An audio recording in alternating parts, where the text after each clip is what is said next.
Quando o grupo investigativo entrou no apartamento, a primeira coisa que deixou todos alertas foi o silêncio. Não morto, não inquietante, simplesmente vazio. Aquele que existe em lugares onde tudo está demasiado arrumado para ser real. Paredes brancas sem marcas, juntas perfeitamente limpas entre os azulejos, nas prateleiras, apenas um objeto por vez. Até as flores no parapeito da janela pareciam ter sido colocadas de manhã especialmente para a inspeção. Os peritos começaram o trabalho. Tudo conforme o padrão. Registro fotográfico, medições, inspeção preliminar, mas quanto mais se moviam pelos cômodos, mais crescia a sensação de que isto não era apenas um apartamento, era uma sala de exposição, criada para impressionar. Um fato chamou especialmente a atenção. Na cozinha não havia nenhuma faca, nem de cozinheiro, nem de mesa comum. Todas as gavetas vazias, como se tivessem acabado de ser entregues da loja, para uma pessoa que, segundo os vizinhos, quase não saía de casa. Isto parecia estranho. Um dos peritos notou o cesto do lixo perfeitamente limpo. Por dentro nem sequer havia saco. O fogão lavado até brilhar. Nenhum vestígio de óleo ou gota de água na pia. A sensação era de que tudo tinha sido cuidadosamente preparado. Mas para o que exatamente, permanecia incompreensível. Quando verificaram todos os cômodos, a atenção voltou-se para a máquina de lavar. Ela estava separada, junto à parede, ao lado do cesto de roupas. À primeira vista, nada de incomum, mas o especialista processou a parte interna do tambor com luminol. Alguns segundos, nada. Depois, no fundo, perto da vedação, surgiu um brilho azul fraco. Primeiro uma pequena mancha, depois linhas quase imperceptíveis. O luminol reage apenas a uma coisa: vestígios de sangue. O cômodo ficou imóvel. Ninguém pronunciou uma palavra, mas todos compreenderam que isto já não era uma verificação casual. A partir deste momento, o apartamento deixou de ser simplesmente limpo, tornou-se suspeitosamente limpo. O investigador examinou os documentos. Contrato de aluguel em nome de Camila Sandoval, 28 anos, designer. Vive sozinha, trabalha em casa. Segundo dados da operadora de celular, no dia do desaparecimento de Luiz, seu telefone não saiu dos limites do apartamento. Nas fotografias da sala, ela sorri em todas as imagens sozinha. Nem amigos, nem família, nem sequer um indício da presença de outra pessoa. A inspeção continuou. No quarto, cama arrumada com cuidado, abajur, laptop fechado. No banheiro, apenas escova de dentes, sabonete e toalha. Nem cosméticos, nem objetos pessoais. Nenhum detalhe casual pelo qual normalmente se pode entender que ali vivem. Tudo parecia como se a pessoa tivesse apagado a própria vida do espaço. Na prateleira do corredor, encontraram um recibo de lavanderia. Data: a noite em que Luiz desapareceu. Este detalhe entrou imediatamente no protocolo, não como prova, mas como uma estranha coincidência que mais tarde se revelaria importante. Os peritos recolheram amostras do tambor da máquina de lavar, da borracha da porta e do filtro de drenagem.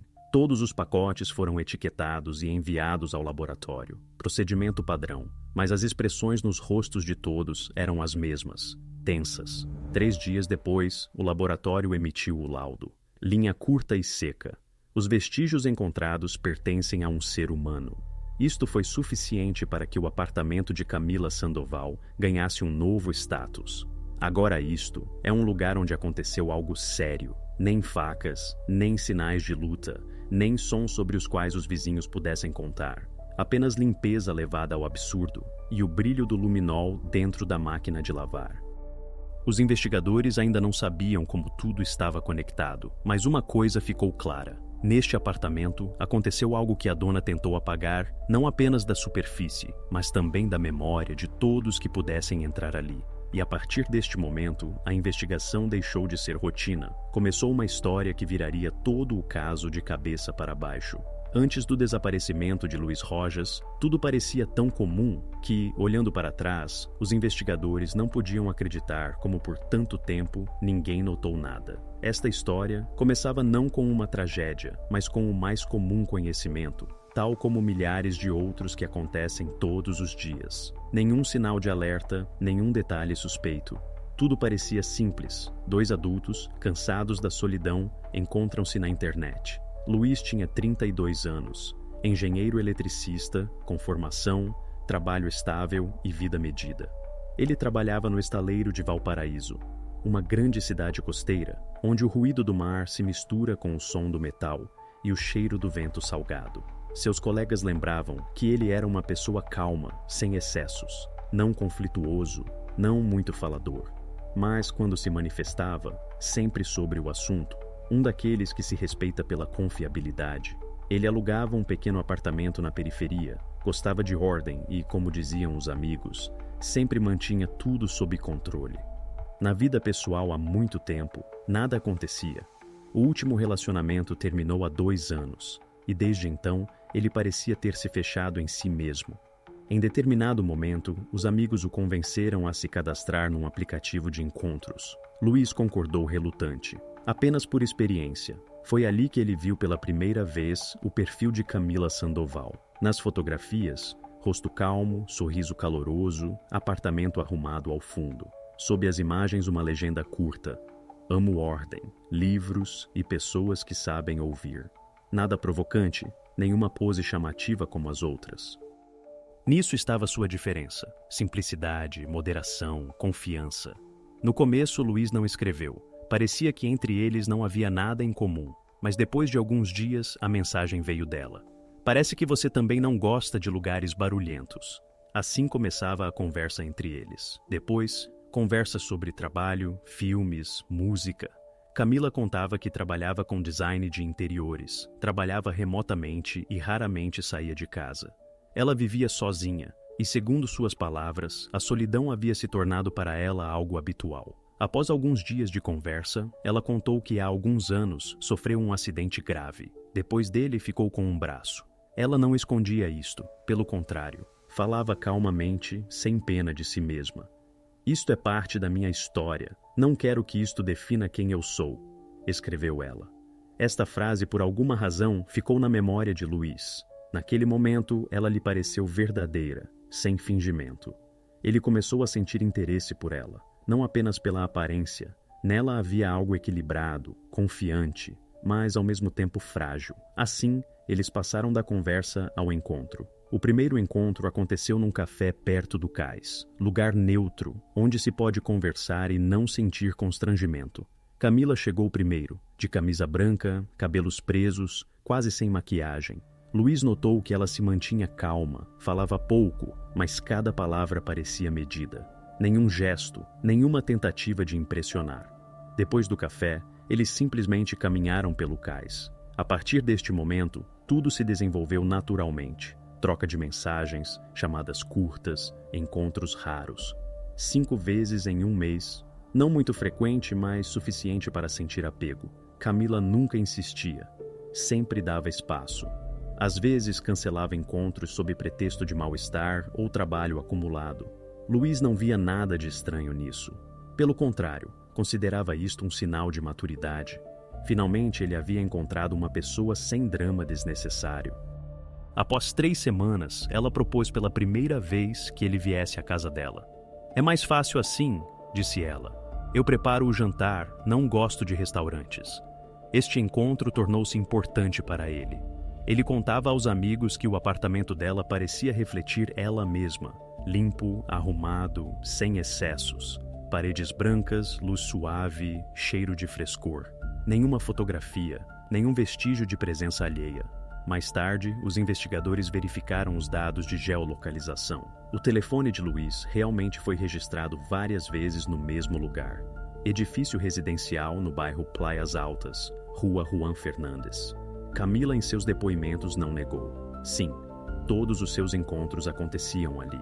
Ela disse que ele se sentia calmo na casa dela, que eles podiam simplesmente sentar na cozinha, tomar chá e conversar até a noite. Este apartamento tornou-se o espaço deles, silencioso, isolado do resto do mundo. Nenhum dos vizinhos ouviu brigas, não notou estranhos. Tudo parecia perfeito.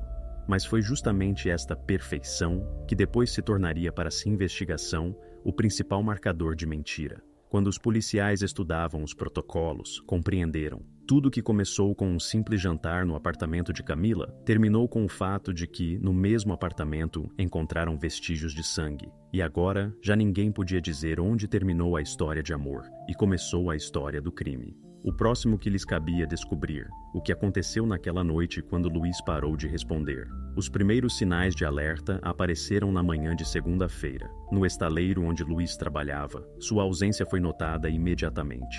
Este era um homem que nunca se atrasava. Ele tinha o hábito de chegar 15 minutos antes do início do turno, tomar café, verificar e-mail e trocar algumas palavras com os colegas. Mas naquele dia, seu lugar à mesa permaneceu vazio. O chefe de turno pensou que talvez fosse resfriado ou assuntos de família. Mas o telefone de Luiz não atendia. Primeiro toques curtos, depois silêncio.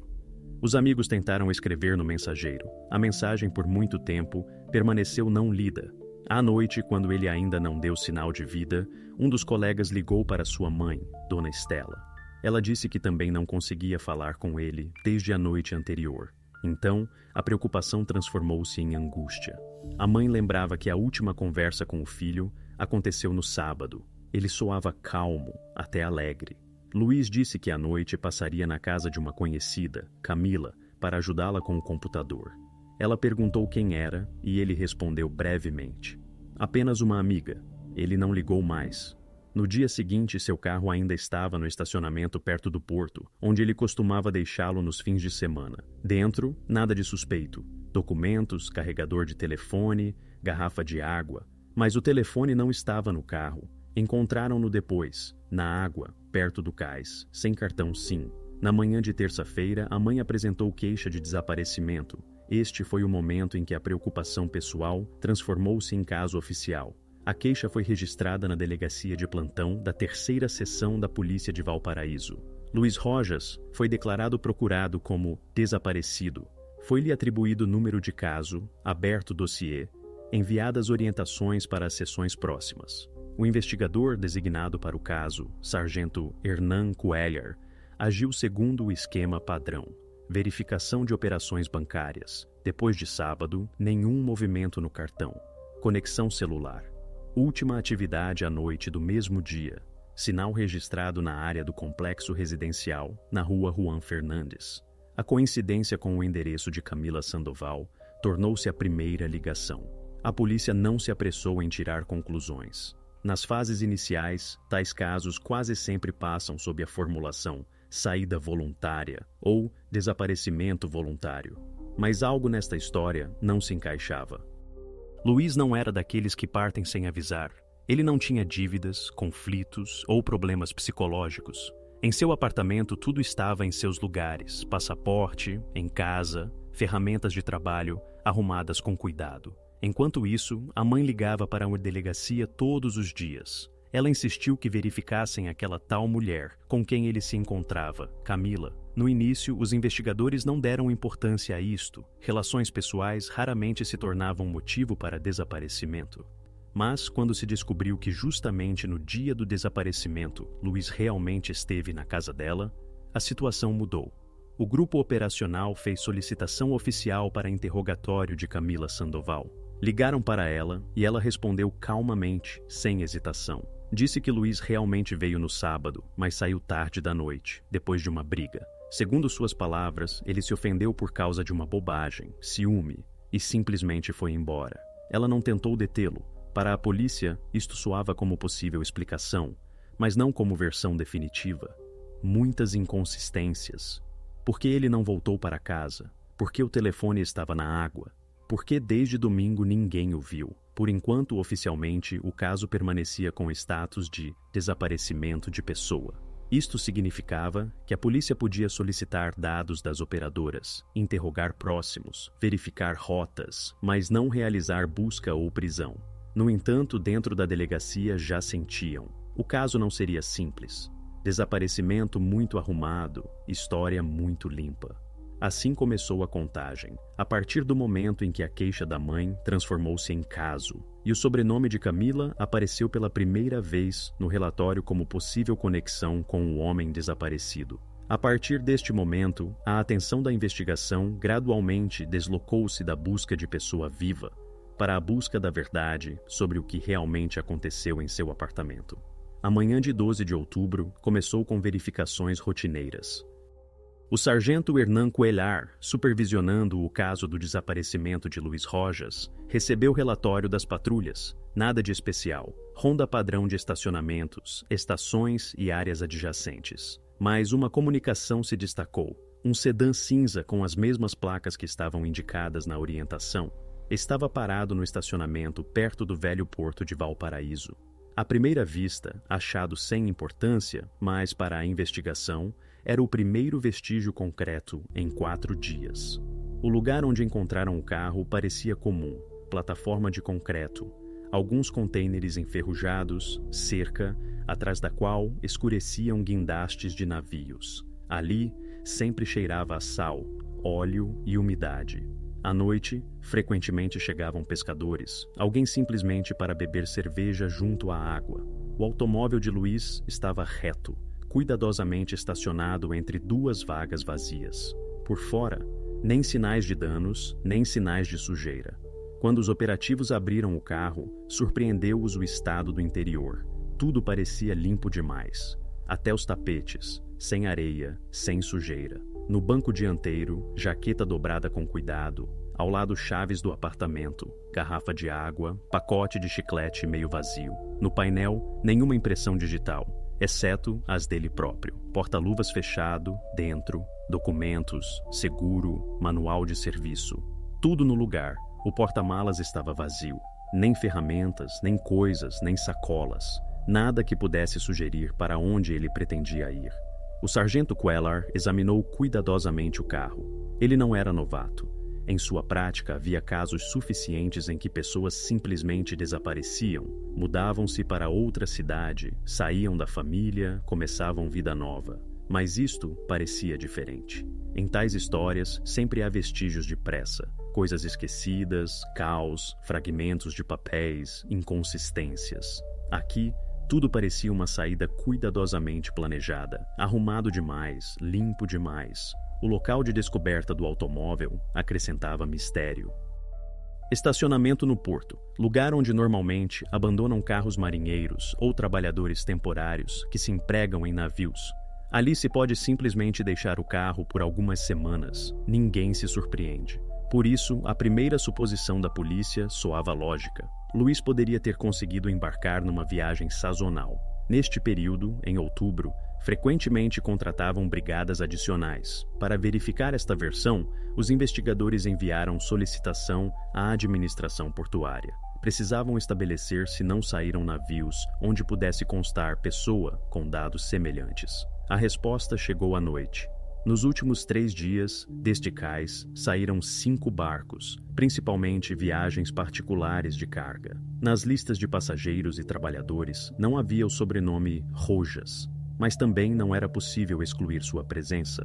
Em tais navios, frequentemente trabalhavam sem papéis. Então, a investigação concentrou-se em outro: o telefone. O sinal da última atividade foi registrado justamente na área do estacionamento, por volta da meia-noite. Depois disso, silêncio. O dispositivo não conseguia nem rastrear, nem localizar. Após um dia, ele parou de emitir até mesmo fraco impulso de rede. Tal comportamento é característico de casos em que o telefone acaba debaixo d'água. Por ordem do investigador, para a área aquática perto do cais foram enviados mergulhadores. Trabalharam pela manhã, água fria, turva, com cheiro forte de lodo salgado. Visibilidade, não mais de 1 metro. No fundo, lixo, fragmentos de tábuas, garrafas plásticas, redes. Procuraram devagar, quadrado por quadrado. Após algumas horas, um dos mergulhadores levantou o objeto num saco plástico, telefone danificado. O modelo coincidia com aquele que constava na descrição de Luiz. Tela rachada, carcaça arranhada, cartão SIM ausente. Após perícia técnica, confirmaram: sim, este é o dispositivo de Luiz Rojas. O telefone esteve na água não menos de 10 a 12 horas e, segundo a avaliação dos peritos, foi desligado manualmente pouco antes de cair na água. Isto significava uma coisa: não o deixaram cair acidentalmente. Alguém fez isto intencionalmente. Porém, Mesmo com esta pista, a posição oficial da investigação permanecia cautelosa. Qualquer suposição deveria se apoiar em provas, não em suposições. Enquanto não havia sinais de ações violentas, o caso ainda era qualificado como desaparecimento voluntário. Mas Queller tinha a sensação de que o quadro não se fechava. Ele frequentemente dizia aos colegas: limpo demais, arrumado demais. As pessoas não desaparecem tão ordenadamente. Verificaram câmeras de vigilância das lojas próximas. Algumas gravações registraram o carro de Luiz entrando no estacionamento por volta das 22h40. Depois disso, nada. Nem saída do carro, nem outras figuras por perto. A investigação começou a construir possível sequência. Luiz poderia ter chegado ao porto, deixado o carro, jogado o telefone e ido embora. Se assim, para onde? Navios realmente saíam à noite. Teoricamente, ele poderia ter partido em um deles, sem documentos, sem comunicação. No relatório, isto soava plausível. Justamente esta versão foi registrada na conclusão intermediária. Cidadão Luiz Rojas, provavelmente, deixou voluntariamente a cidade, utilizando transporte aquático. Para o relatório, isto parecia convincente, mas dentro do grupo já surgia dúvida. Muita coisa indicava que tudo isto era encenação. Carro estacionado reto, nenhum sinal de luta, telefone destruído com competência, não impulsivamente. Alguém queria criar ilusão de desaparecimento voluntário. Esta primeira pista, automóvel no porto e telefone jogado fora, tornou-se o ponto do qual começou a confusão. A versão sobre a partida parecia convincente até o momento em que não surgiram as primeiras contradições. E foi justamente então que os investigadores pela primeira vez voltaram atenção ao nome que já soava nos materiais do caso, Camila Sandoval. Seu papel ainda parecia insignificante, mas muito em breve, justamente ela se tornaria a figura central desta história. Quando ficou claro que o automóvel de Luiz e seu telefone foram encontrados, a investigação deu o próximo passo lógico. Era preciso estabelecer quem o viu por último. Verificaram chamadas, mensagens, marcações em operações bancárias. A última atividade registrada, transferência por entrega de comida ao endereço pertencente a Camila Sandoval. Depois disso, silêncio. Nem recebidas, nem feitas. Foi justamente isto que determinou o próximo ponto da rota dos investigadores. Na manhã de 14 de outubro, o grupo operacional liderado pelo sargento Hernan Queller chegou ao endereço indicado na queixa da mãe. Pequena casa na periferia de Valparaíso, em complexo residencial com fachadas idênticas. Paredes brancas, porta de vidro, plantas cuidadas na entrada. De dentro parecia silencioso e calmo. Camila abriu quase imediatamente, como se estivesse esperando. Ela dava a impressão de pessoa pronta para conversar. Vestida com cuidado, cabelos presos, voz segura, calma, logo disse: "Sim, eu sei que vocês procuram Luiz.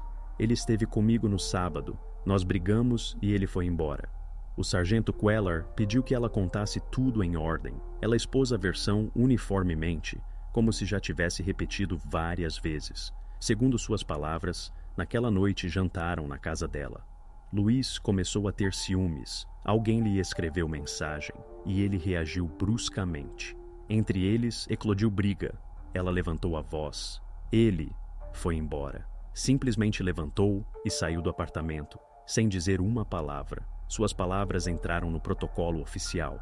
Ele estava zangado. Pensei que ele simplesmente iria para casa. Não tentei detê-lo. Não sabia que ninguém mais o veria. Os investigadores inspecionaram o apartamento. Tudo parecia exemplarmente limpo. Na cozinha, nem um prato sujo, nem objetos pontiagudos, nem facas, nem tesouras, nada que pudesse ser usado como instrumento. Quando perguntaram sobre isto, Camila explicou: "Não guardo facas. Perdi o braço e simplesmente tenho medo de lidar com elas. É perigoso." O sargento anotou isto no caderno, mas internamente ficou alerta. Resposta arrumada demais, tom preparado demais. Apesar da confiança externa, em seu relato algo não coincidia com os fatos. Se Luiz saiu de casa em estado de irritação, como ela afirma, então seria lógico que ele se dirigisse para algum lugar espontaneamente, talvez para casa, talvez simplesmente passear. Mas seu carro permaneceu parado no porto, fechado, com coisas dentro. Para chegar ali, era preciso ir.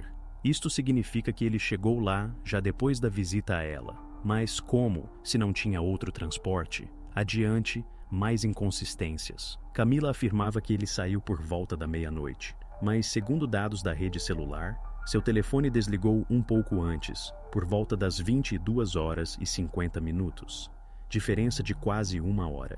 E durante este tempo, nenhuma câmera na região registrou Luiz saindo do complexo residencial, nem a pé, nem de automóvel. Queller decidiu não pressionar logo. Ele sabia. Se começar interrogatório aberto cedo demais, a pessoa se fecha. Em vez disso, pediu permissão para inspecionar o apartamento por ordem. Camila concordou, mas com irritação notável. Os operativos passaram pelos cômodos, quarto, sala, banheiro, cozinha. Tudo parecia quase estéril, como em casa de exposição. Nem uma coisa casual, nem uma partícula de poeira.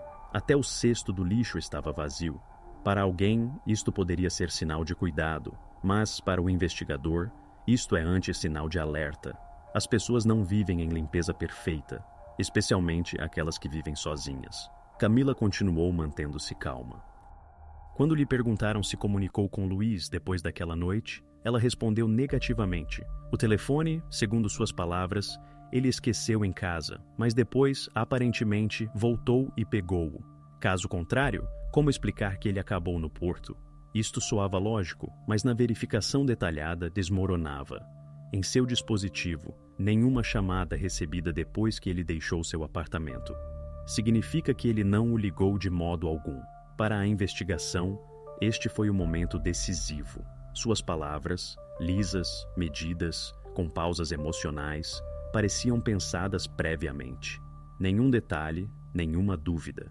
Este não é comportamento típico de pessoa que acabou de saber que pessoa com quem se encontrava desapareceu. Ela não chorou, não se preocupou, não tentou esclarecer como o procuram. Ela simplesmente dava respostas. Naquela noite, os investigadores deixaram a casa sem mandado de busca, mas já com sensação de que diante deles, não apenas testemunha, Camila oficialmente permanecia como última pessoa que viu Luiz vivo, e seu relato era a única fonte de informação sobre aquelas horas. Mas este relato não explicava muita coisa demais. Por que seu carro estava fechado? Por que o telefone estava no fundo? E por que de seu apartamento era impossível encontrar um único vestígio de que alguém sequer esteve ali? Todas estas contradições gradualmente se alinhavam em cadeia que não podia ser ignorada. Por enquanto, oficialmente Camila constava, no caso, como testemunha, mas dentro do grupo investigativo, seu nome já estava em coluna separada, ao lado da palavra verificar. Assim, a investigação pela primeira vez concentrou-se não em Luiz, mas na mulher que o conheceu por último. A partir deste momento, justamente seu comportamento tornou-se chave para decifrar o que realmente aconteceu naquela noite. Após conversa com Camila, os investigadores decidiram realizar nova inspeção do apartamento, formalmente, no âmbito de verificação padrão. Oficiosamente, para entender por que esta moradia causava em todos aquela estranha sensação. Cada um que entrava ali notava o mesmo, como se tudo ao redor não fosse apenas limpo, mas propositalmente estéril. Nenhum vestígio de vida, nem odores, nem desordem habitual, nem detalhes cotidianos que existem em qualquer casa. No relatório sobre a inspeção, o perito-chefe escreveu literalmente: superfícies brilhantes, nenhuma impressão digital, tudo lavado até brilhar. Na cozinha, prateleiras vazias, nas gavetas, apenas louças plásticas, nem facas, nem tesouras, nem saca-rolhas. Este ponto chamou logo a atenção do investigador Queller. Ele o releu várias vezes. A ausência completa de objetos pontiagudos na casa de pessoa adulta parecia não apenas estranho, mas inverossímil. No dia seguinte, ele voltou a Camila já com mandado para nova inspeção.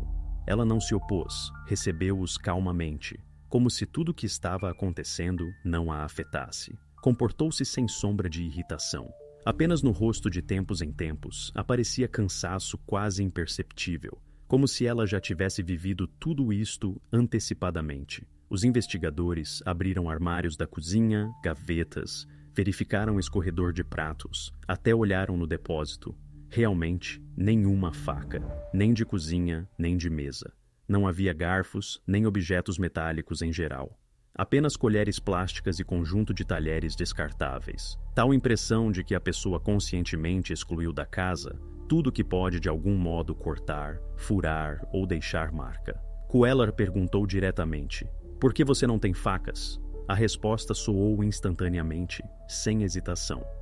"Depois do acidente, tento evitar objetos pontiagudos. Isto simplesmente é desagradável. Com um braço é difícil controlar movimentos. Me cortei algumas vezes e desde então não posso. Tudo plástico. É mais seguro." Ela falava calmamente, uniformemente, sem sombra de defesa. Mas na voz ouvia-se refinamento. Assim responde pessoa que pensou a explicação antecipadamente.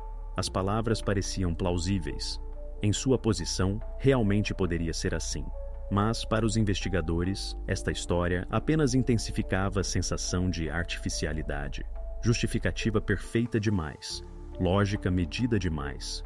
Além disso, impressionou a própria limpeza do apartamento.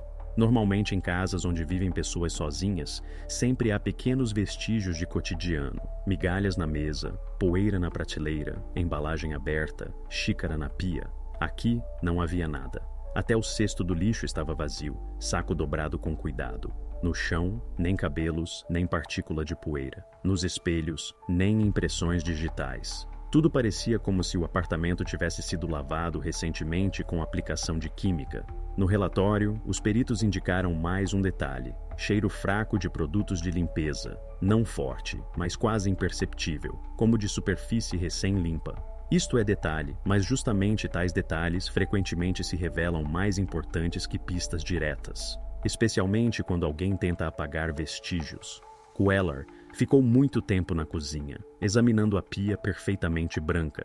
Se acreditar em Camila, Luiz foi embora no meio da noite, sem barulho, sem brigas. Simplesmente levantou e saiu. Mas então, por que tudo isto parece lugar onde algo foi cuidadosamente escondido? Para que lavar cada canto? Para que jogar lixo?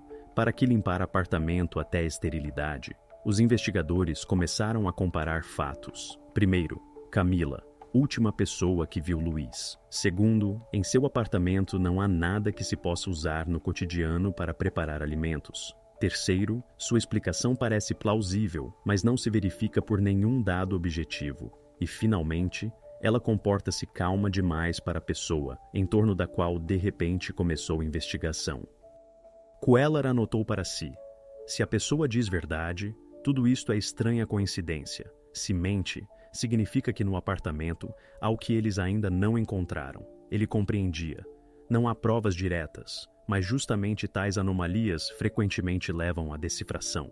Pistas podem ser apagadas, destruídas, mas o comportamento da pessoa permanece. E no comportamento de Camila sentia-se tensão, não de medo, mas de controle, como se ela vigiasse cada movimento, cada palavra, para não revelar nada. Quando os investigadores deixaram a casa, em todos permaneceu a mesma sensação, como se tivessem estado não em habitação, mas em cenário onde tudo está arranjado correto demais. Em tais casos, sempre procuram vestígios de química, água, restos de produtos de limpeza. Foi justamente esta decisão que se tornou chave. Foi justamente naquele momento que o grupo decidiu pela primeira vez realizar teste com luminol. Esta era a verificação rotineira, mas foi justamente ela que logo transformou suspeita comum em verdadeira pista, após a qual a versão de Camila deixou de parecer convincente. A partir deste momento, o caso deixou de ser história sobre desaparecimento, tornou-se investigação. Após primeiro interrogatório, decidiram temporariamente não mexer com Camila. Os investigadores queriam ver como ela se comportaria quando ficasse sozinha. Às vezes, é justamente neste momento que as pessoas cometem erros. Escrevem mensagens, ligam para alguém, tentam esconder ou remover algo. Mas já após alguns dias ficou claro: Camila não faz nada. Absolutamente. Nenhuma chamada para Luiz, nenhuma tentativa de saber se o encontraram, nem palavra sobre ele nas conversas. Quando os peritos levantaram seus registros telefônicos, descobriram estranha quietude. Depois daquela tal noite, ela não teve nenhuma chamada feita para o número de Luiz, mesmo perdidas. 0. Nem mensagens, nem tentativas de conectar através de redes sociais. Nada, como se esta pessoa simplesmente não existisse. Para comparação, a mãe de Luiz durante este tempo ligou para ele mais de 50 vezes. Conhecidos escreviam, chamavam-no pelo nome, deixavam comentários sobre fotos antigas, agarravam-se a qualquer esperança. E Camila, como se tivesse riscado-o da vida. O investigador Queller pediu ao departamento digital fazer extração de sua atividade na rede. Últimas publicações, receitas, fotos com flores, vídeos curtos sobre recuperação após trauma. Tudo parecia calmo, até demais. Nem indício de angústia, nem uma palavra sobre o fato de seu namorado ter desaparecido. Para os investigadores, este era sinal de alerta. Pessoa que sinceramente se preocupa, normalmente busca formas de agir. Liga para hospitais, escreve para amigos, sai em busca. Ela continuava vivendo como se nada tivesse acontecido. Adiante, mais. Verificaram operações bancárias. Nos primeiros 3 dias após o desaparecimento de Luiz, Camila fez algumas compras. Encomendou produtos, pagou entrega de produtos de limpeza, recarregou conta de internet. Nenhuma transação atípica, nenhum sinal de pânico. Esta rotina, esta calma, causava nos investigadores irritação cada vez maior. No relatório até apareceu linha: comportamento da cidadã Sandoval não corresponde ao estado emocional de pessoa relacionada com pessoa desaparecida. Então, decidiram verificar como ela se comportava na realidade, em casa, no pátio, com vizinhos. Vizinhos do 3º andar contaram que naqueles dias, na casa reinava silêncio. Nenhuma visita, nenhum barulho, nenhuma pessoa estranha. Viram Camila apenas 2 vezes, quando ela tirava lixo e quando regava plantas na varanda. Ela cumprimentava, sorria, parecia calma. Ninguém notou angústia. A polícia também entrou em contato com a família de Luiz. A mãe contou que Camila nenhuma vez ligou para ela depois do desaparecimento do filho. Não participou das buscas, não veio ao encontro com voluntários, não respondeu às publicações na imprensa. Embora justamente ela pudesse ser a pessoa que o viu por último, quando a mãe de Luiz finalmente tentou ela mesma entrar em contato com ela, Camila respondeu brevemente sem emoções: "Não sei onde ele está, espero que vocês o encontrem." Depois disso, parou de atender chamadas. Para a investigação, isto tornou-se mais um tijolo no crescente muro de suspeitas. Camila não apenas mantinha distância, ela comportava-se como se, conscientemente, evitasse qualquer participação. Em tais situações, até testemunha casual normalmente manifesta pelo menos envolvimento visível. Pergunta, escreve, interessa-se como avança o caso. Aqui, tudo parecia vácuo emocional, ausência completa de reação, como se desaparecimento de Luiz não tivesse significado para ela. Quando Queller familiarizou-se com o relatório, disse frase simples que depois foi citada repetidamente nos materiais do caso: ou ela não sabe nada e vive em seu mundo, ou sabe demais e tem medo de dizer. Adiante começou o trabalho analítico. Psicólogos consultores da polícia realizaram avaliação de seu comportamento. Sua conclusão foi inequívoca: distanciamento emocional, controle sobre reação e calma demonstrativa. Sinais típicos de que pessoa tenta manter equilíbrio interno na presença de informação que esconde. Isto não é prova, mas forte indicador. Agora, à disposição da investigação, havia vários fatos. 1. Camila, última pessoa que viu Luiz. 2. Ela não empreendeu tentativas de encontrá-lo.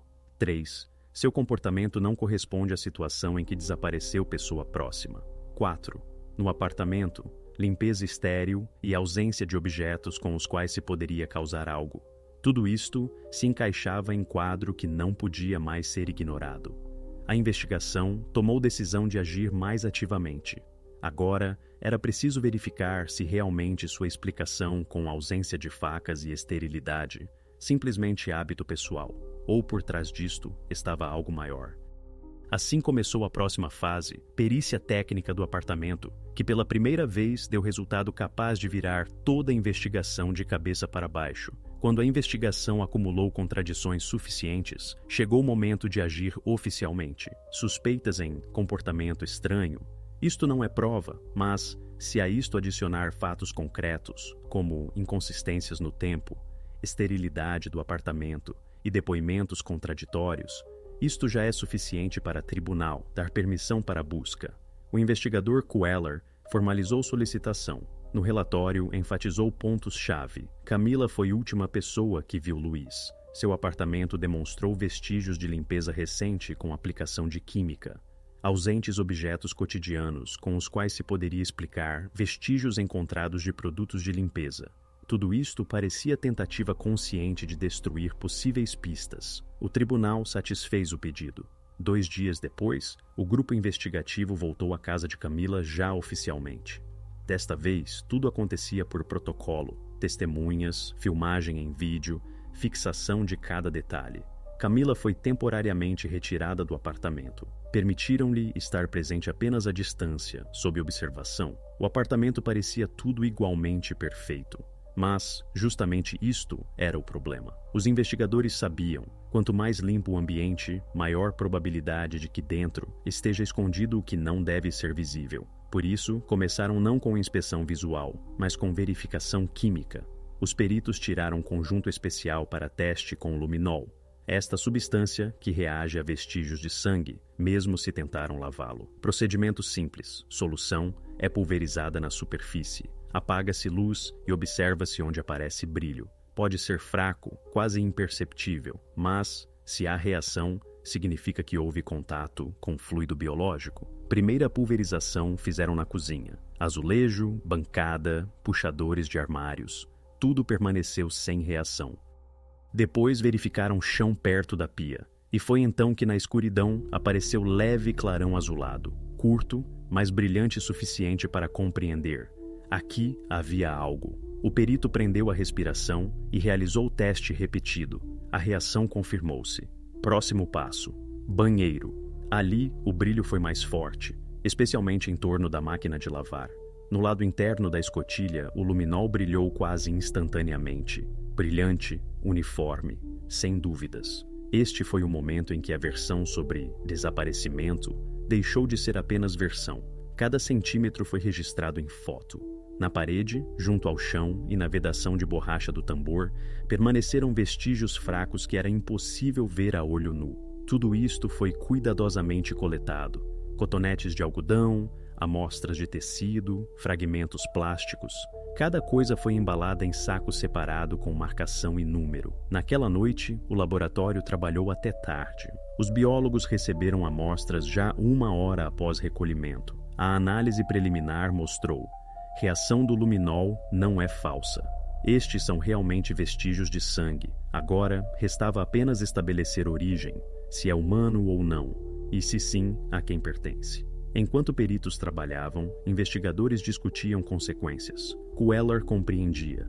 Mesmo se perícia confirmar origem humana, isto ainda não é suficiente para a acusação, mas suficiente para mudar status do caso.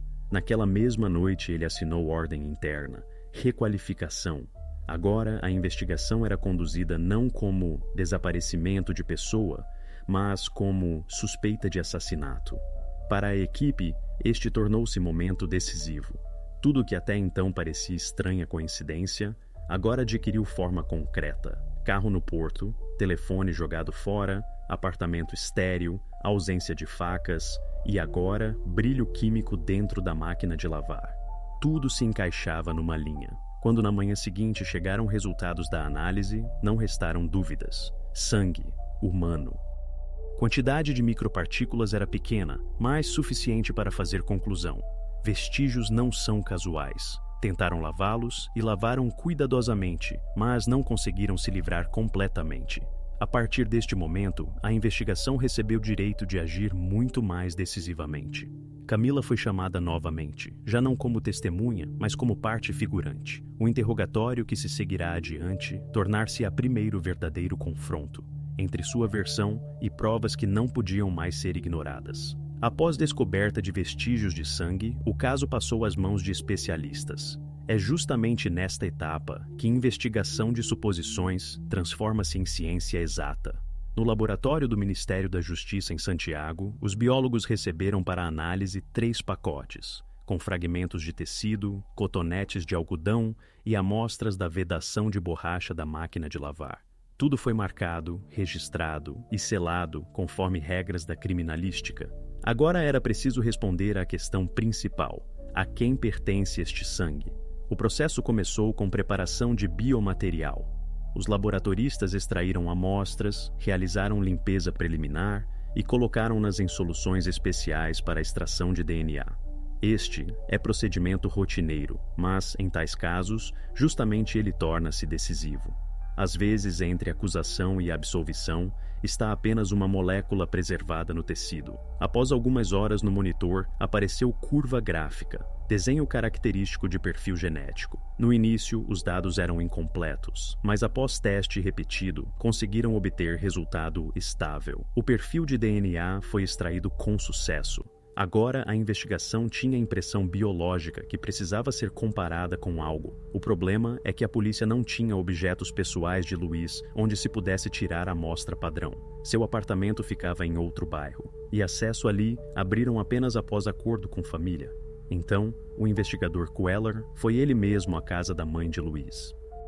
Ele compreendia que conversa seria pesada. A mulher já há várias semanas vivia entre desespero e esperança, e agora a investigação pedia a ela não palavras, mas material genético. A visita foi curta. Ela não fez perguntas desnecessárias, apenas disse: "Se isto ajudar a entender onde está meu filho, façam tudo o que for necessário." De seu biomaterial, esfregaço do lado interno da bochecha, criaram um padrão para comparação. A amostra foi entregue ao laboratório na mesma noite. A partir deste momento, começou a espera mais nervosa. A análise comparativa durou quase um dia. Cada par de nucleotídeos deveria ser verificado e comparado com perfil de controle.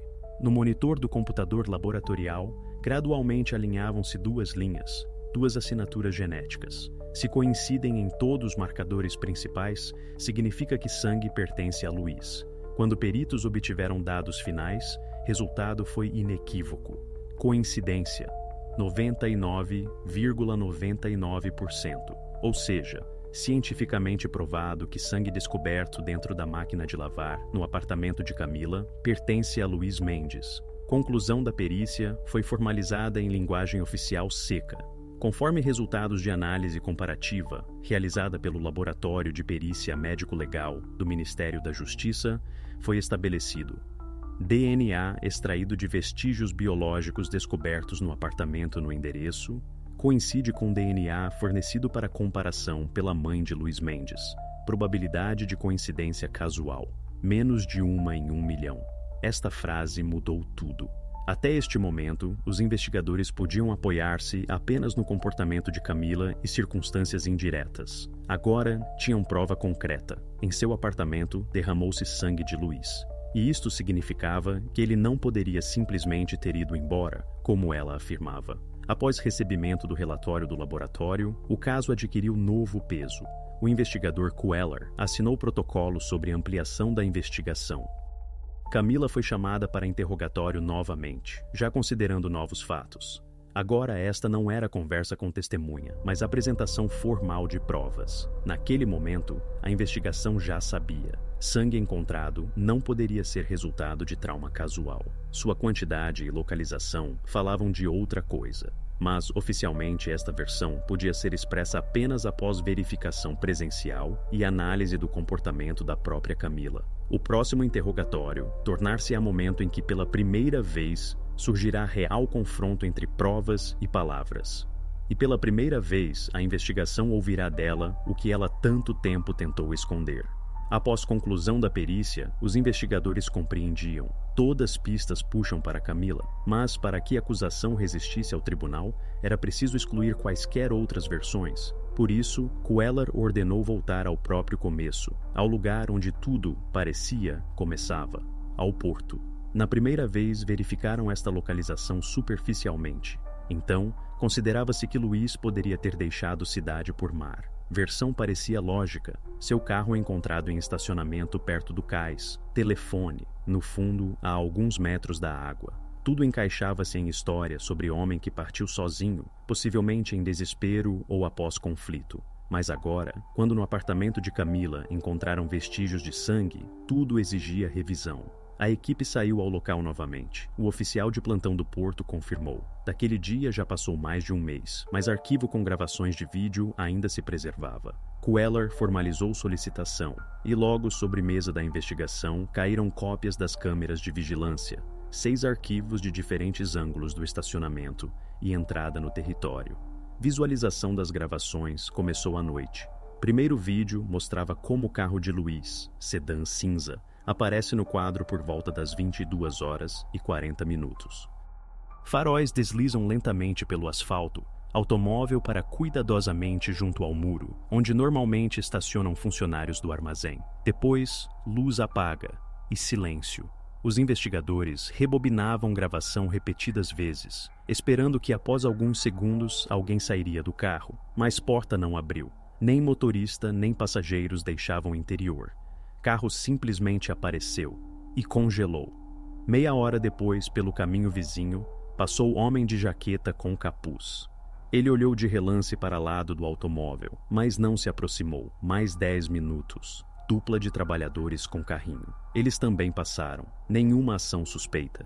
Arquivo seguinte mostrou como às 3h12 da madrugada no estacionamento acende lanterna, passa caminhão e depois novamente escuridão. Carro de Luiz está no mesmo lugar. Nos quadros da manhã, 7h. Ao lado, já se agitam trabalhadores portuários. O automóvel ainda ali. Um deles até tentou olhar dentro, mas, convencendo-se de que porta estava trancada, simplesmente deu de ombros e seguiu adiante. No resultado nas gravações, não havia nenhum momento onde alguém se aproxima do carro, abre-o ou tira algo. Nem sequer indício de movimento dentro do interior. Para a investigação, isto tornou-se achado mais importante, pois se Luiz realmente chegou ali sozinho, ele deveria ter deixado o automóvel. Mas isto não aconteceu. Queller logo deu ordem: verificar tempo de fixação de sinal de seu telefone, daquele mesmo que encontraram no fundo. Relatório técnico mostrou: última conexão com torre aconteceu já depois que carro apareceu no estacionamento. Em outras palavras, alguém deveria estar perto do dispositivo quando o automóvel já estava parado imóvel. Este detalhe definitivamente destruiu versão inicial sobre partida voluntária. Nenhuma testemunha viu Luiz no porto, nenhuma câmera registrou que ele entrasse ou saísse ali. Até base de transportes marítimos mostrou. Naquelas 24 horas, não houve nenhum registro de passageiros com seu nome. Gradualmente, delineava-se novo quadro. Levaram carro ali especialmente. Estacionaram cuidadosamente, certificaram-se de que há poucas câmeras e deixaram, criando ilusão de que Luiz mesmo dirigiu-se ao mar. E depois, para fixar impressão, livraram-se do telefone, jogando-o na água.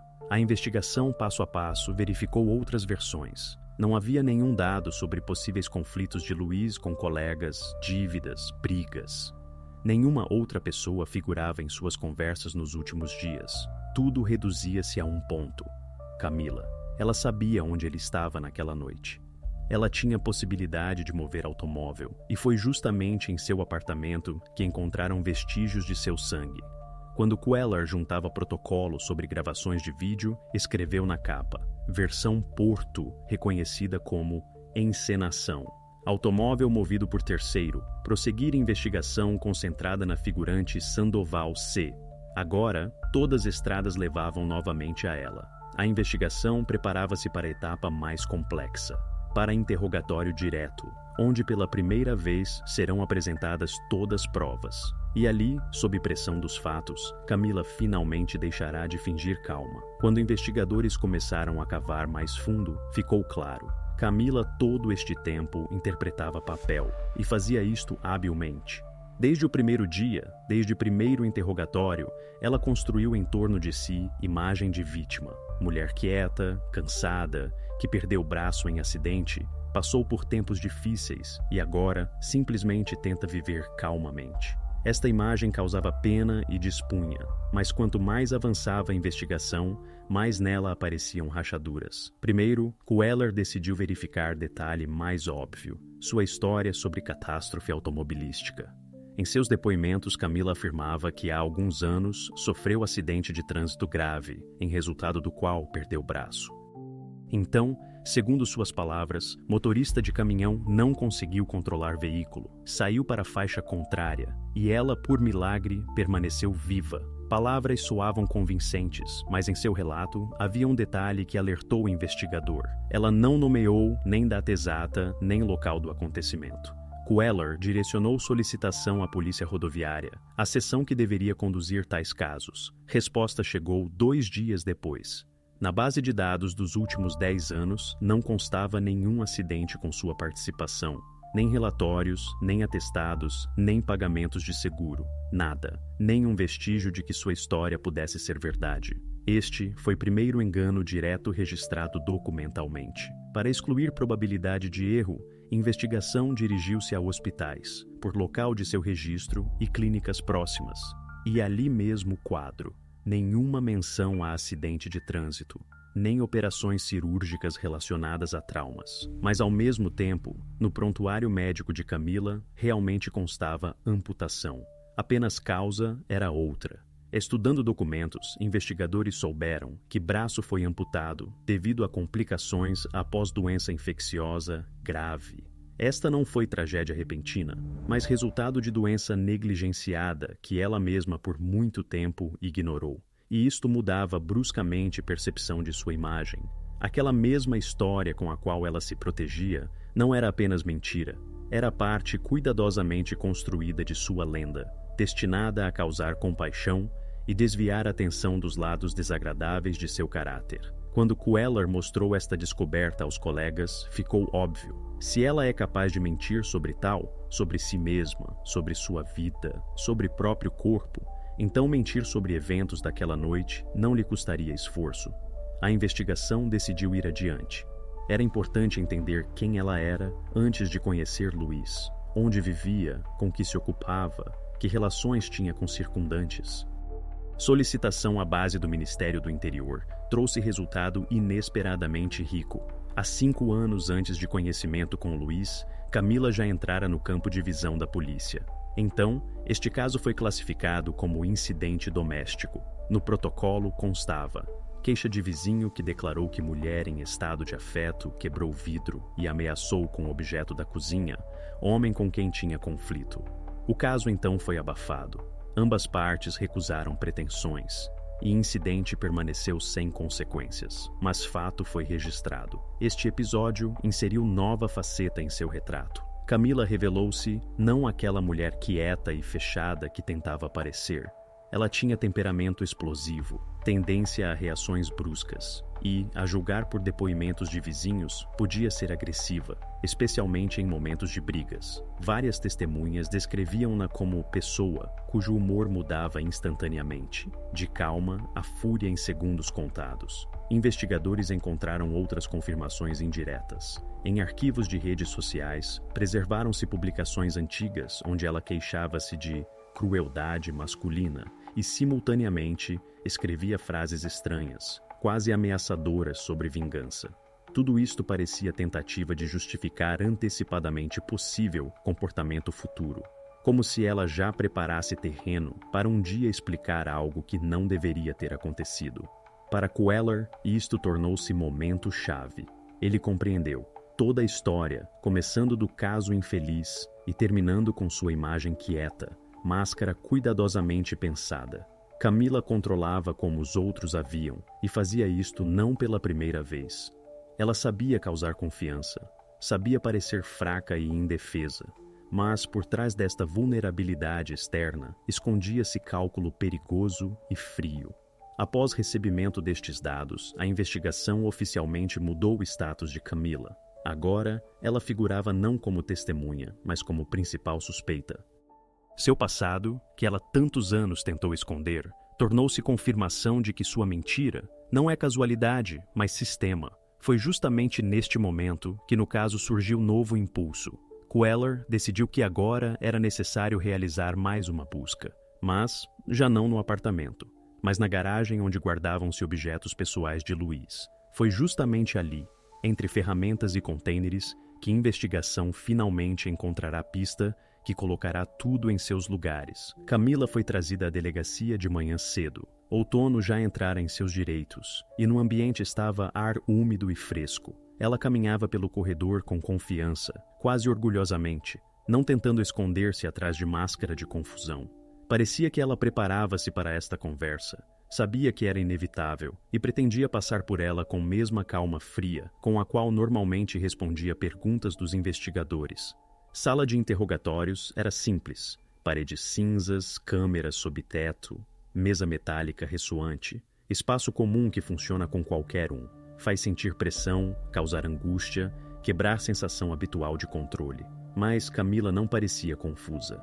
Ela sentou-se reta, mãos dobradas sobre mesa, olhar direto, como se não suspeita, mas participante de alguma discussão oficial. O investigador Queller entrou 1 minuto depois, sem pastas, sem papéis, sem caderno. Apenas um envelope, selado e denso, com selo de laboratório. Ele colocou-o sobre mesa e, alguns segundos, simplesmente ficou calado, olhando para ela. Este truque ele usava não pela primeira vez. Silêncio pressiona mais forte que palavras, especialmente quando a pessoa está certa de que tudo está sob controle.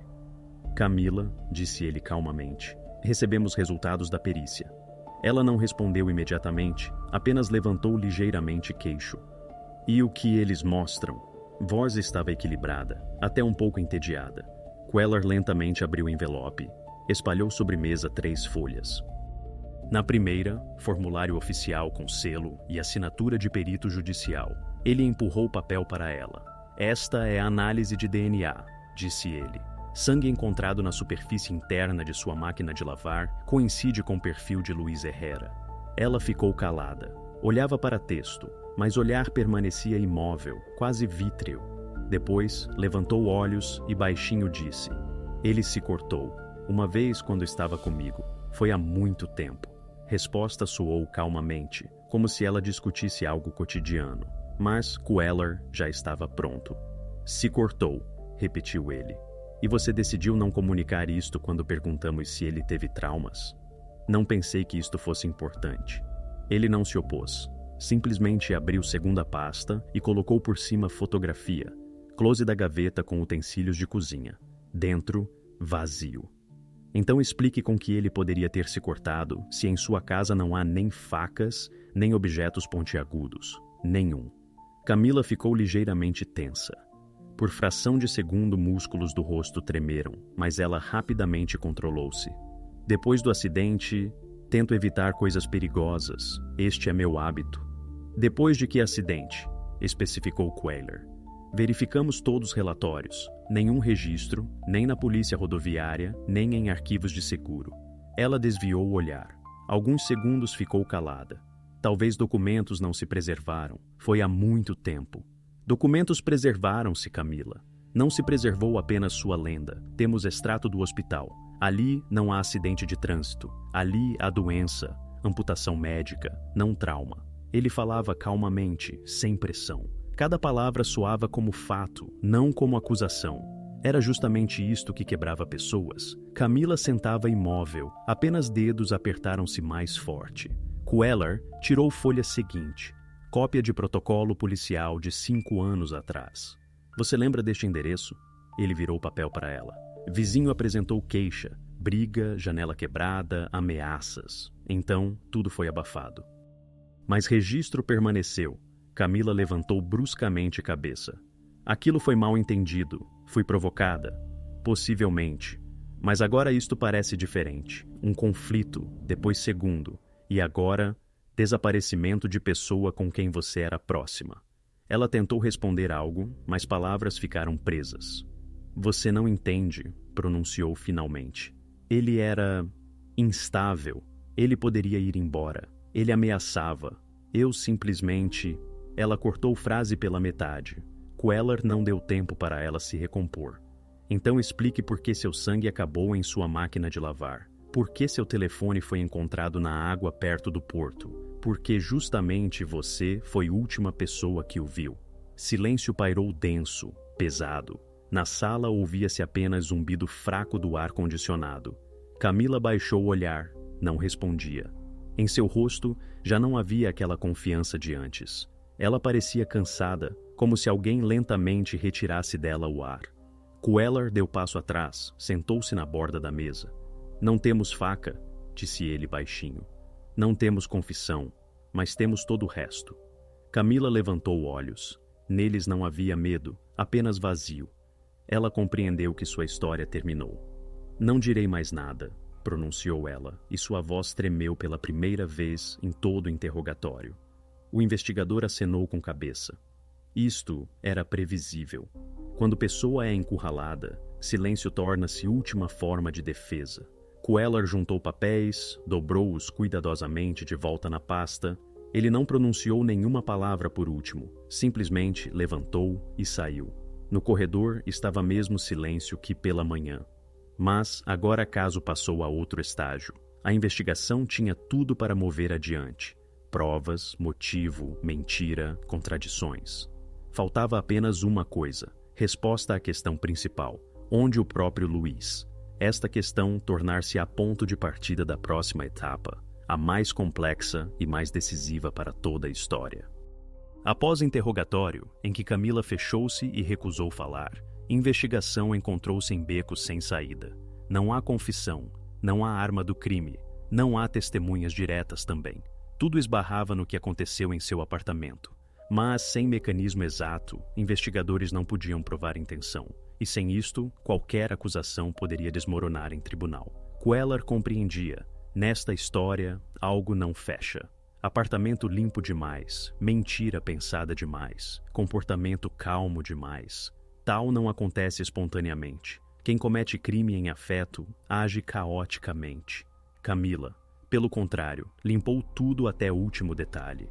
Isto significava apenas uma coisa. Tudo foi planejado antecipadamente. Questão era, como ela fez isto se nem sequer tem facas? O investigador decidiu ir não por caminho padrão. Todas as pistas materiais já foram estudadas, todas testemunhas interrogadas. Restavam vestígios que nunca desaparecem, digitais. Ele solicitou o extrato de sua conta bancária dos últimos 2 meses. Normalmente, tais dados dão pouco. Compras de produtos, serviços públicos, farmácias. Mas desta vez, tudo foi diferente. No extrato logo chamou a atenção uma transação. Data, exatamente 1 semana antes do desaparecimento de Luiz. Local, loja de construção na periferia de Valparaíso. Soma, significativamente acima dos gastos habituais de Camila. Não apenas algo para casa, não lâmpada ou luvas. Esta foi compra com intenção. Queller direcionou solicitação à loja. 3 dias depois, recebeu cópia de recibo e gravação de câmera de vigilância. No vídeo, Camila, na mesma roupa que em seu avatar dos mensageiros, sem pressa, sem sinais de nervosismo. Ela confiantemente caminha pelo salão, escolhe ferramentas, consulta-se com o vendedor. Compradora comum, apenas lista de compras, não exatamente comum. No recibo constava serra sabre, conjunto de lâminas para metal e osso, 2 recipientes plásticos resistentes com tampas, embalagem de sacos de lixo densos, galão de água sanitária e par de luvas de borracha. Tudo por uma compra. Tudo, 1 semana antes de Luiz parar de responder. Queller releu esta lista várias vezes. Este não era apenas conjunto de objetos casuais. Cada um deles tinha sentido. Cada coisa respondia à questão que investigação não conseguia resolver há meses. Como cometer crime sem faca? Como livrar-se de pistas? Como apagar vestígios? Nestas compras estava a resposta. Ele chamou o perito criminalista. Este olhou para a lista e, não esperando explicações, apenas acenou. Isto é suficiente. Isto é plano. Isto é preparação. Para a investigação, isto foi justamente o que faltava, prova de premeditação. Camila não agiu em estado de afeto, não se defendeu e não reagiu a conflito repentino. Ela preparou-se, antecipadamente, calmamente, sem emoções. Além disso, dados do cartão bancário coincidiram com gravação de videocâmeras. Tempo de operação no recibo e marca no vídeo coincidiram até minuto.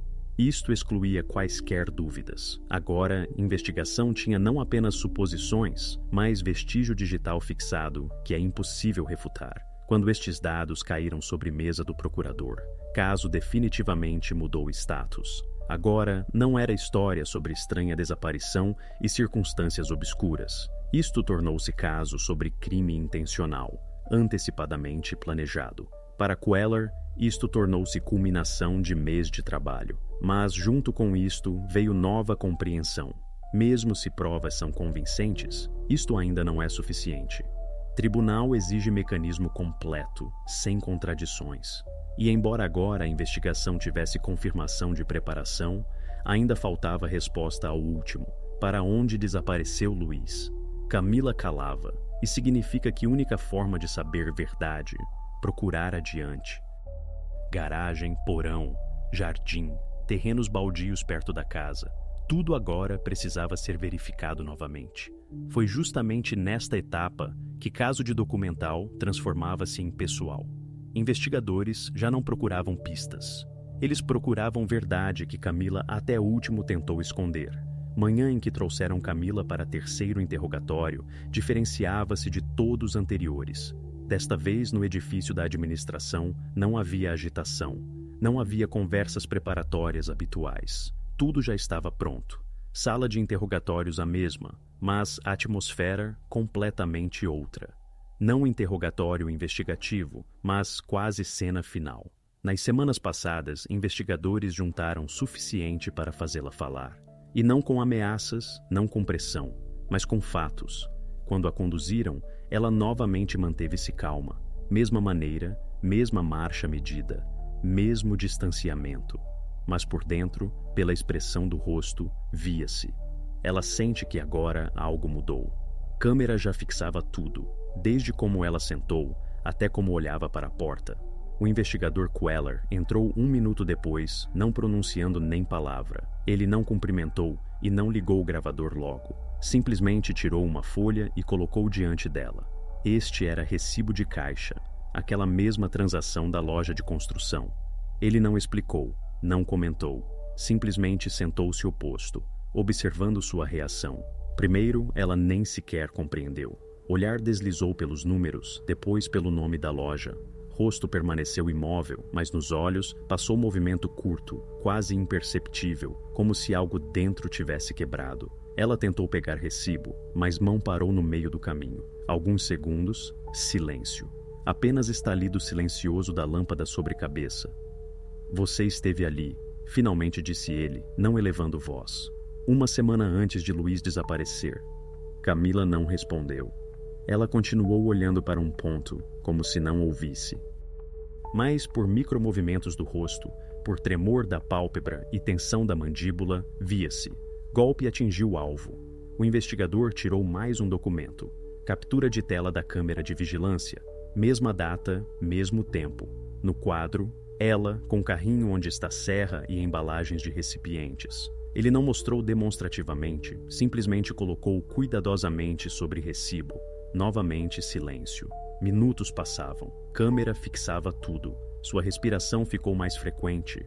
Ombros começaram a cair.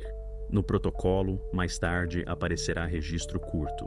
Suspeita por tempo prolongado, fica calada, evita contato visual, observa-se reação emocional. Queller não apressava. Ele compreendia que palavras agora não são necessárias. Qualquer tentativa de acusar ou convencer apenas fortalecerá sua defesa. Ele deu-lhe tempo para viver aquele momento quando mentira deixa de funcionar. Camila pronunciou finalmente, calmamente e até suavemente. Você sabia que isto não se esconderia. Qualquer movimento de cartão, qualquer compra é fixada. Por que você fez isto? Ela não respondeu. Lábios tremeram, como se quisesse dizer algo, mas mudou de ideia. Então, olhar baixou ao recibo e pela primeira vez em todo o tempo em sua voz soou fraqueza. Não queria que tudo saísse assim. Esta frase tornou-se ponto. Depois dela, ainda alguns minutos ficou calada. Depois, pediu água. Suas mãos tremiam. Quando o investigador ligou o gravador e fez primeira pergunta oficialmente, ela não resistiu. Está pronta para dar depoimentos voluntariamente? Perguntou ele, abrindo o protocolo. Camila acenou. Voz estava baixa, mas segura. Sim. Naquele momento, o muro que ela construíra por meses desmoronou. Para a investigação já não era preciso adivinhar. Agora ouviriam tudo de sua boca, e o que acontecia naquela noite, e como tentou esconder vestígios. Este interrogatório tornou-se momento decisivo do caso. Tudo que antes era suspeita transformou-se em confissão. Mas junto com isto, surgiu novo, muito mais complexo, teste. Verificar cada sua palavra e entender onde está a verdade e onde é mais uma tentativa de reescrever história para si. Quando o protocolo com confissão foi assinado, investigadores finalmente puderam conectar todos os fragmentos dispersos em um único quadro terrivelmente lógico. O que antes parecia casualidade, agora adquiria sequência, como se alguém retirasse véu dos olhos. Cada elemento, comportamento de Camila, ausência de facas, apartamento limpo, compras estranhas, de repente tornou-se parte de um plano cuidadosamente pensado. Mas era importante não apenas ouvir confissão. Investigadores compreendiam, confessar não significa contar verdade. Por isso, cada seu passo precisava ser recriado, comparado com fatos, confirmado por perícias. Apenas assim se podia entender o que realmente acontecia naquela noite. Segundo suas palavras, tudo começou à noite, por volta das 10 horas. Luiz veio à casa dela. Isto não era algo incomum. Segundo sua confissão, eles às vezes ainda se viam, embora o relacionamento deles há muito entrara em becos sem saída. Entre eles, permaneciam ofensas não resolvidas, brigas, ciúme, cansaço. Camila disse que ele estava irritado, falava em tons elevados, censurava-a no fato de que ela usa sua doença como forma de causar pena. Em certo momento, ela simplesmente calou, parou de responder. Luiz, cansado de discussão, deitou-se para dormir no sofá da sala. Parecia que tudo terminou, mas para Camila foi justamente então que tudo apenas começou. Ela afirmava que por muito tempo sentou na cozinha, olhando para um ponto, lembrando todas suas conversas passadas. Por trás de suas palavras, sentia-se que isto não foi explosão repentina, antes algo que há muito amadurecia dentro. E eis, decisão, simples e definitiva. Ela passou a sala, pegou da tábua de passar ferro e, sem pensar, deu golpe na cabeça. Investigação depois estabelecerá que golpe foi mas suficiente para Luiz não voltar mais a si. Ela contou isto sem emoções, voz uniforme, como se recontasse algo distante, não concernente a ela pessoalmente. Para investigadores, este momento foi chave. Tom em que ela falava revelava não confusão, mas aceitação fria. Ela compreendia o que fez, mas arrependimento não havia. Depois, segundo suas palavras, veio silêncio completo. Camila sentou-se ao lado alguns minutos. Depois foi à cozinha, serviu-se água, colocou o copo, não tocou nele. Todo este tempo ela, segundo suas palavras, pensava o que fazer adiante.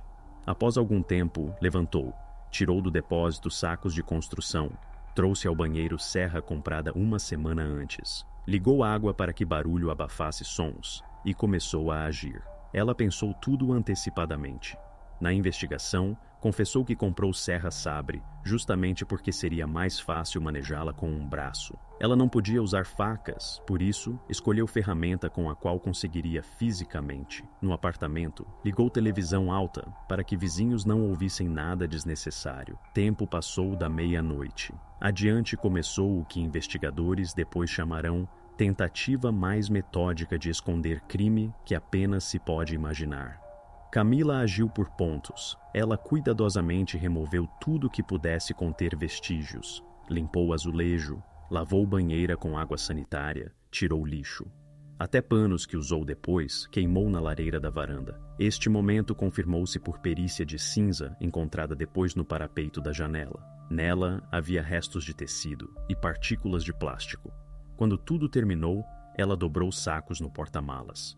Tempo de saída foi fixado por câmera do estacionamento. 3h42 da madrugada. Carro de Camila saiu do pátio e dirigiu-se para a estrada costeira. Meia hora depois, parou perto do velho porto onde estavam contêineres. Segundo suas palavras, foi justamente ali que ela livrou-se de tudo.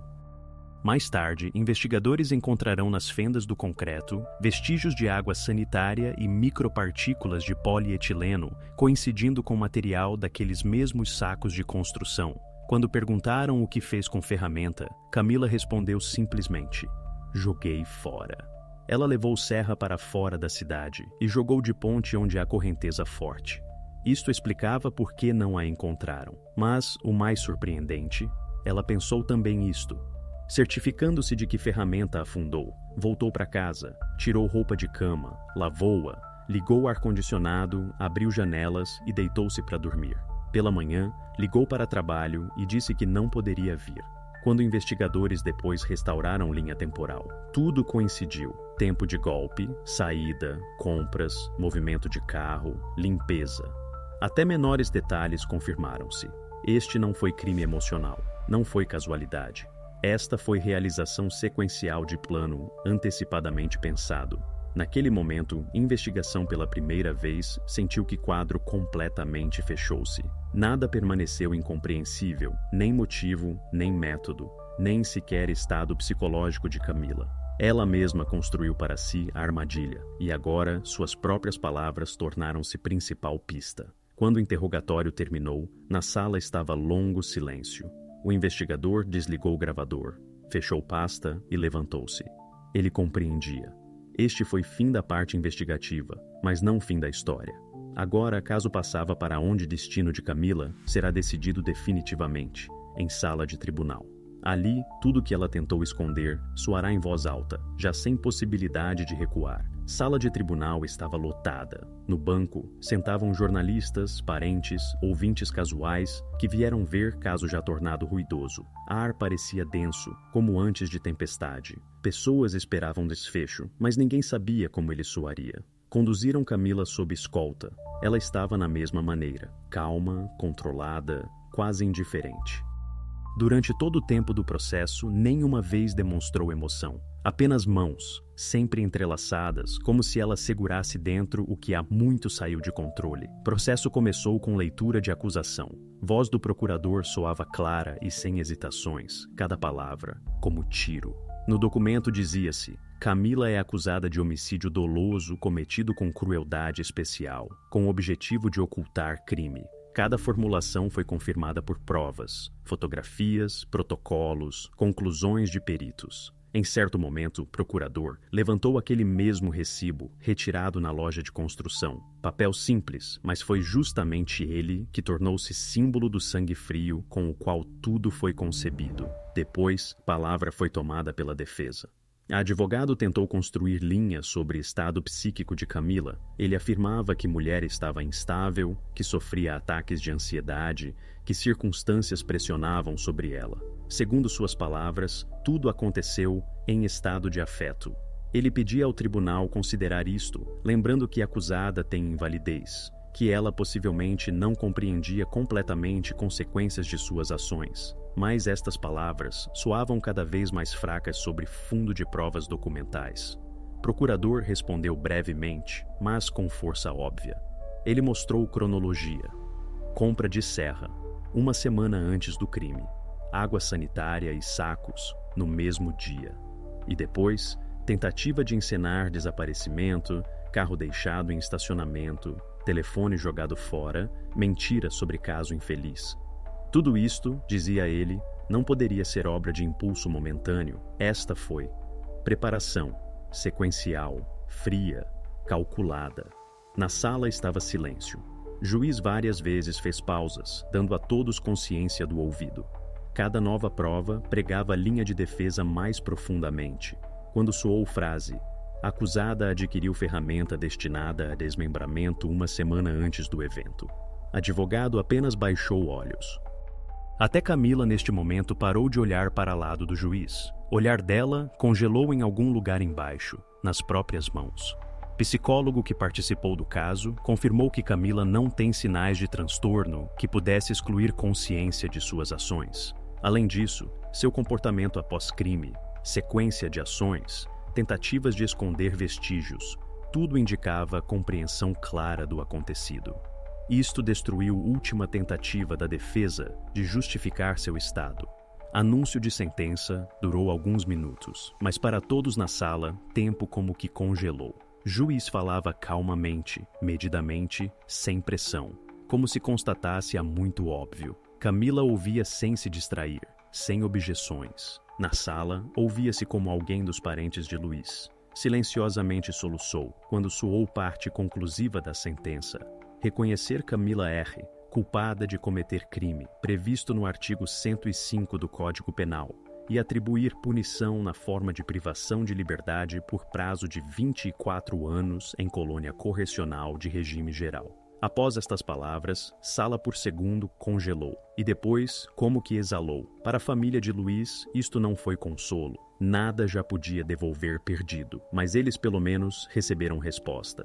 Finalização psicológica. Camila não chorou, não pediu palavra. Ela apenas acenou, como se ouvisse não sentença, mas continuação lógica do que ela mesma uma vez começou. Quando a levaram, ela virou-se apenas uma vez, por segundo, olhar curto, não para juízes, não para procurador, mas para lado de lugar vazio, onde antes sempre sentava a mãe de Luiz. Assim, terminou história que começou com silencioso desaparecimento e transformou-se em um dos casos mais ruidosos dos últimos anos. Mas mesmo após sentença, nos investigadores permaneceu sensação de que nesta história há o que nunca se poderá escrever em protocolo. Algo que permanece além dos limites da lógica, no silêncio das noites onde mal nasce, não de ódio, mas de frio da indiferença humana.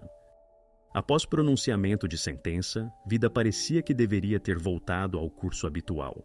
Mas, em tais histórias, vida normal já não existe. Para investigadores, este é caso fechado por pasta com assinatura concluído. Para a família, vazio que não cicatriza, que agora vive entre fotografias na parede e silêncio de cozinha, quando alguém casualmente pronuncia seu nome.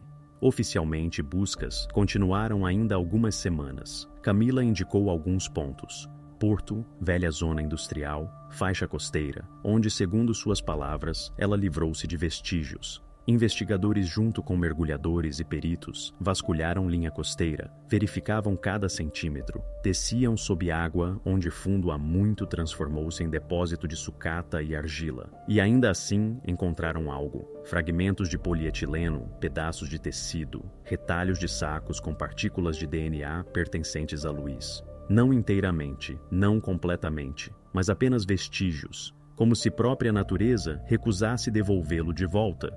Para a família, isto tornou-se golpe mais pesado. Não estava destinado a eles despedir-se humanamente. Mãe de Luiz esteve presente em cada sessão. Veio para reconhecimentos, para conferências de imprensa, até para local de buscas. Cada vez ela ficava de lado, calada, apertando nas mãos lenço. Após sentença, jornalistas tentaram tomar dela entrevista, mas ela pronunciou apenas uma frase: "Não quero falar sobre Camila. Quero lembrar apenas filho." Estas palavras depois imprimirão nos jornais, mas ninguém compreenderá quanto nelas não há amargura, mas resignação. Enquanto isso, apartamento de Camila tornou-se algo como lembrança congelada. Após ações investigativas, lacrou-se e permaneceu vazio. Na entrada, moradores tentavam não subir a seu andar. Até elevador usavam mais raramente. Chaves do apartamento guardavam-se em caso como prova material. Das janelas ainda era visível mar, aquele mesmo porto onde encontraram o carro de Luiz. Às vezes nas notícias mencionavam que casa foi colocada à venda, mas compradores não apareceram. Pessoas não queriam viver ali onde por longo tempo pairou o silêncio do crime. Com o tempo, este endereço tornou-se quase lenda. Transmitiam-no sussurrando, como história de terror urbana. Alguém dizia que pelas noites do apartamento vinha som de água, como se alguém ligasse banheira. Mas isto já eram rumores com os quais sempre se reveste tal história. Na realidade, ali simplesmente vazio. Nem móveis, nem luz. Apenas vestígios de fitas antigas nas paredes onde antes penduravam fotografias. Tema mais dolorosa permanecia: por quê? Por que tudo isto aconteceu? Camila, mesmo após confissão, não conseguiu explicar motivo. Nos interrogatórios, falava nebuloso: "Nós brigamos, ele me insultou, não suportei." Mas tudo que a investigação sabia sobre sua preparação, compras, planejamento, limpeza, completamente refutava a versão de explosão. Isto não foi reação impulsiva, isto foi cálculo. Mas cálculo para quê? Incompreensível. Psicólogos que trabalharam com ela na prisão diziam que ela não manifestou arrependimento. Nas conversas evitava a palavra culpa, substituindo-a por expressões como "tudo saiu de controle" ou "isto era inevitável." tal sensação de que ela continuava vivendo dentro de sua versão de eventos, onde ela, não criminosa, mas vítima de circunstâncias. Investigadores depois confessavam, de todos os casos que lhes coube conduzir, este deixou o sedimento mais pesado, porque aqui não havia motivo compreensível, nem ciúme, nem ganância, nem vingança. Apenas vazio frio, imperceptível, no qual pessoa de repente decide que pode dispor de vida alheia. Agora, caso guarda-se em arquivo, na pasta em que está cuidadosamente impresso o sobrenome. Para a polícia, este é apenas mais um caso fechado. Mas, para aqueles que conheceram Luiz, este é buraco escancarado no qual para sempre permanecerá algo não dito. E Camila, segundo dados oficiais, cumpre pena em colônia no norte. Nos primeiros anos, escrevia cartas, depois parou. Nenhuma delas foi endereçada à mãe de Luiz. Assim, permanece. Caso resolvido, provas encontradas, sentença pronunciada. E ainda assim, sensação de que verdade em algum lugar ficou não dita. Talvez naquilo como ela olhava pela janela durante o julgamento. Talvez em seu silêncio, que foi mais eloquente que quaisquer palavras. Em tais histórias, não há ponto final. Há apenas vírgula, e pessoas que continuam vivendo ao lado desta vírgula, sem força para colocar fim.